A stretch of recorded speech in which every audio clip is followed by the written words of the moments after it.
Hi friends, কেমন আছেন সবাই? আপনাদের সবার আশীর্বাদ এবং ভালোবাসার সঙ্গে নিয়ে আমি আমার ভিডিওটি শুরু করতে চলেছি। আজকে বানাবো বাঙালির আরও একটি খুবই পছন্দের মাছ, পমফ্রেট। তার জন্য আমি 3 পিস পমফ্রেট মাছ আগে থেকে কেটে ধুয়ে পরিষ্কার করে রেখেছি। আর দেখতেই পাচ্ছেন পিঠে আমি একটু চিড়ে নিয়েছি। এইভাবে একটু চিড়ে নিলে ভিতরে তেল মশলাও ঢোকে, খেতেও ভালো লাগে। তো এর মধ্যে দিয়ে দিচ্ছি হাফ চামচ হলুদ গুঁড়ো আর হাফ চামচ নুন। এবার ভালো করে মাছগুলোকে মাখিয়ে নিচ্ছি।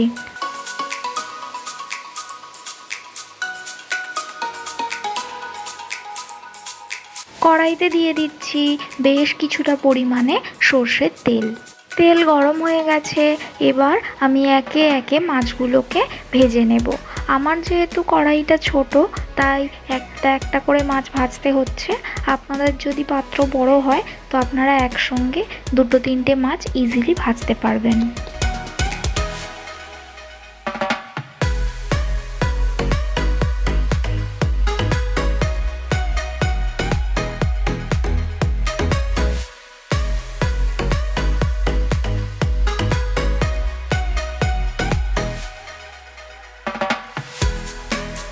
আমার মোটামুটি সব মাছগুলো ভাজা হয়ে গেছে। এবার ওই তেলের মধ্যেই কিছু গোটা মশলা ফোড়ন দেব। প্রথমেই দেব 2টো তেজপাতা, তারপরে দিচ্ছি একটা দারচিনি, 2টো এলাচ ফাটিয়ে দিয়ে দিচ্ছি, আর দেব হাফ চামচ কালো জিরে। আগে থেকে 2টো পেঁয়াজ কুচিয়ে রেখেছিলাম, এবার সেটাও দিয়ে দিচ্ছি। একটু সময় নিয়ে এবার পেঁয়াজটাকে ভেজে নেব। পেঁয়াজ মোটামুটি ভাজা হয়ে গেছে। এবার এর মধ্যে দিচ্ছি 2 চামচ আদা রসুন বাটা। আবারও সমস্ত কিছু খুব ভালো করে ভেজে নেব।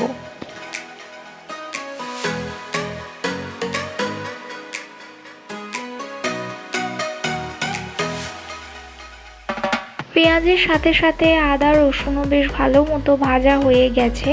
এবার কিছু গুঁড়ো মশলা অ্যাড করছি।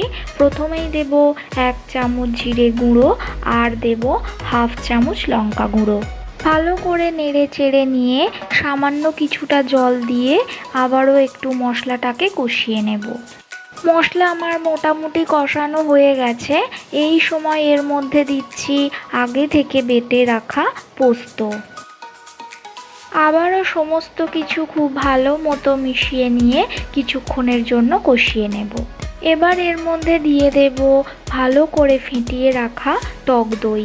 যেহেতু আমি দই পমফ্রেট বানাচ্ছি, তাই জন্য দইটা একটু বেশিই ব্যবহার করব। এই সময় গ্যাসের ফ্লেম একদম লোতে রেখে হালকা হাতে আস্তে আস্তে সময় নিয়ে মশলাটাকে কষিয়ে নেব। দিয়ে দিচ্ছি স্বাদ মতো নুন আর হাফ চামচ চিনি। টক দই যেহেতু ব্যবহার করেছিলাম, তাই জন্য চিনিটা মাস্ট, তাহলে স্বাদের ব্যালেন্সটা ঠিকঠাক থাকে। মশলা আমার খুব ভালো মতো কষানো হয়ে গেছে। দেখতেই পাচ্ছেন মশলা থেকে বেশ তেলও ছেড়ে দিয়েছে। এই সময় এর মধ্যে দিয়ে দেব 1 বাটি জল। হালকা নেড়ে চেড়ে সমস্ত কিছু মিশিয়ে নিয়ে খানিকক্ষণের জন্য এটাকে ফুটতে দেব। ভালো মতো ফুটে গেছে। এবার এর মধ্যে একে একে ভেজে রাখা মাছগুলো দিয়ে দিচ্ছি, আর দিচ্ছি 4টে চেরা কাঁচা পাকা লঙ্কা। ঢাকনা চাপা দিয়ে 2-3 মিনিট আরও একটু হতে দেব। মোটামুটি আমাদের দই পমফ্রেট রেডি হয়ে এসছে। এবার এর মধ্যে হাফ চামচ গরম মশলার গুঁড়ো ছড়িয়ে ঢাকনা চাপা দিয়ে গ্যাসের ফ্লেম বন্ধ করে কিছুক্ষণের জন্য রেখে দেব। রেডি হয়ে গেছে আজকের রেসিপি দই পমফ্রেট।